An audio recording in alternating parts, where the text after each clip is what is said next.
عثمان رضی اللہ تعالیٰ،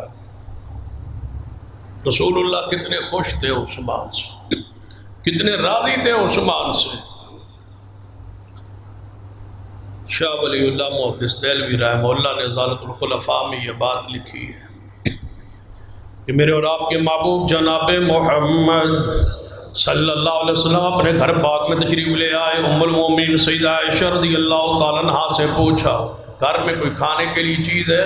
مجھے بھوک ستا رہی ہے، کوئی چیز ہے کھانے کی؟ فرمایا محبوب جی گھر میں تو کچھ نہیں۔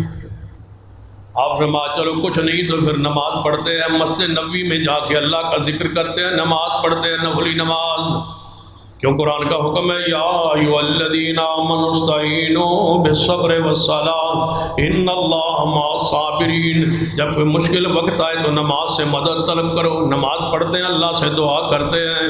اما جی عائشہ رضی اللہ تعالیٰ فرماتی ہیں تھوڑی دیر گزری، میرا دروازہ کھٹکا، دروازے پہ آئی، پوچھا کون؟ فرمایا عثمان۔ فرمایا رسول اللہ گھر موجود ہیں؟ فرمایا عثمان نہیں۔ کہاں ہیں؟ فرمایا حضور تو مسجد میں ہے۔ فرمایا اما جی مسجد پہ جانے کا معمول کے مطابق تو وقت نہیں ہے، کیوں تشریف فرما ہوگے مسجد میں؟ فرمایا عثمان کئی دن ہو گئے گھر کے چولہے میں آگ نہیں جلی۔ حضور علیہ السلام کو بھوک مبارک تھی۔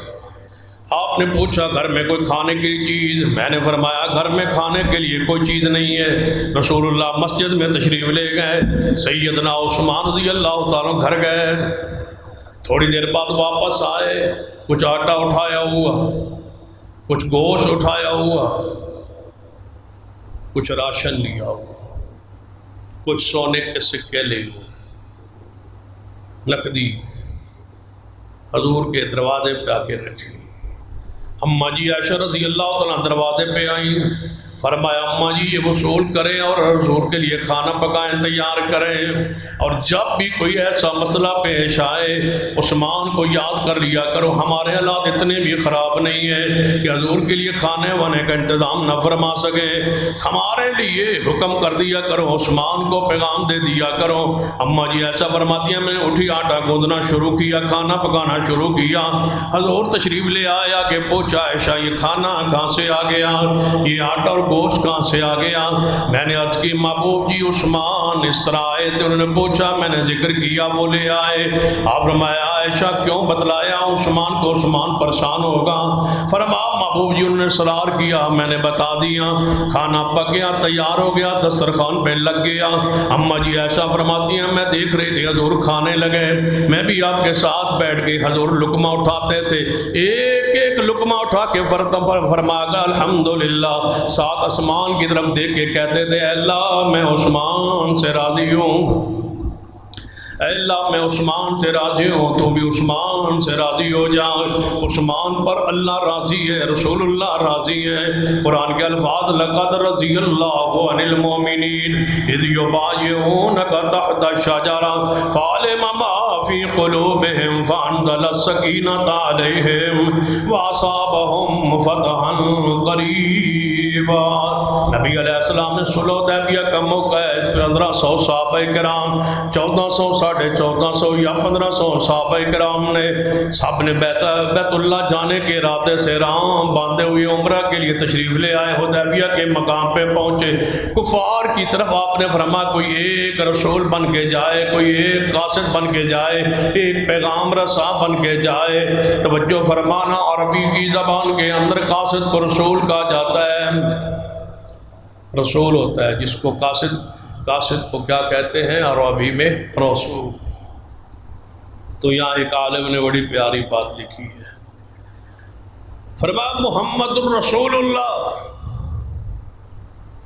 کہ اللہ کے رسول، اللہ کے قاصد، اللہ کا پیغام دینے والے رب کی زمین پہ محمد مصطفیٰ ہے، اور محمد کے رسول سیدنا عثمان ہے جو محمد کا پیغام لے کے گئے۔ عثمان و رسول اللہ، اللہ کے رسول کے رسول، اللہ کے رسول کے پیغام رساں سیدنا عثمان ہے۔ 1500 صحابہ کرام ہے، کون چاہے گا جو اہل مکہ کے ہاں عزت ہو، احترام ہو، اکرام ہو، روب رعب ہو دبدبا ہو، کون جائے گا؟ 1500 صحابہ میں سے جس پر نظر انتخاب پڑی وہ عثمان، فرمایا عثمان جائے۔ بیت اللہ میں پہنچے، تاخیر ہوئی واپسی پر، افواہ پھیلی عثمان جو اتنی دیر نہیں آئے، اہل مکہ نے شہید کر دیا ہے۔ حضور تک اطلاع آ گئی کہ لگتا ہے عثمان کو شہید کیا ہے۔ پھر آپ نے ایک درخت کے نیچے سارے صحابہ کو 1500 کو بلایا اور خطبہ دیا اور فرمایا آؤ میرے ہاتھ پہ بیعت کرو، جتنی احرام کی حرمتیں اور پابندیاں ہیں آج کے بعد ختم ہے۔ اگر عثمان شہید ہو گیا ہے تو احرام کی نیت ختم ہے، عمرے کی نیت ختم ہے، یہیں سے جہاد کا آغاز ہوگا اور ہم عثمان کے خون کا بدلہ لیے بغیر واپس نہیں جائیں۔ عثمان شہید ہو گئے تو پھر ابو بکر شہید ہو جائے، عمر شہید ہو جائے، علی شہید ہو جائے، محمد مصطفیٰ شہید ہو جائے، 1500 صحابہ ذبح ہو جائے، یہ گوارا ہے عثمان کے خون کا بدلہ لیے واپس جائے، سفیر رسول کا بدلہ لیے بغیر واپس جائے، یہ نہیں ہو سکتا۔ انہوں نے عالمی قوانین کو توڑا ہے، میرے سفیر کو انہوں نے شہید کیا ہے، یہ اطلاع پہنچی ہے، ہم نے واپس نہیں جانا جب تک عثمان کے خون کا بدلہ نہیں لینا۔ رسول اللہ نے فرمایا سات بشارت دیتا ہوں، جو عثمان کے خون کے بدلے کے لیے محمد کے ہاتھ پہ بیعت کرے، میں اعلان کرتا ہوں ان میں سے کوئی بندہ جہنم میں نہیں جائے۔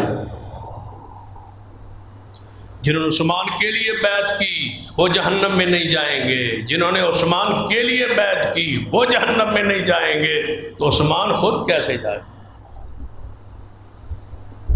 اور پھر سب کے لیے ایک ہی آیت آئی، لقد رضی اللہ عن المؤمنین، اے محبوب فرما دیجئے میں نے تیرے صحابہ کے دلوں کو دیکھ لیا ہے، ان کے دلوں میں سوائے اللہ کی رضا کے لیے کچھ نہیں ہے، اگر یہ عثمان کے لیے شہید ہوتے ہیں تو میں اللہ بھی ان پر راضی ہوں۔ مقام درجہ ہے عثمان، آخری بات۔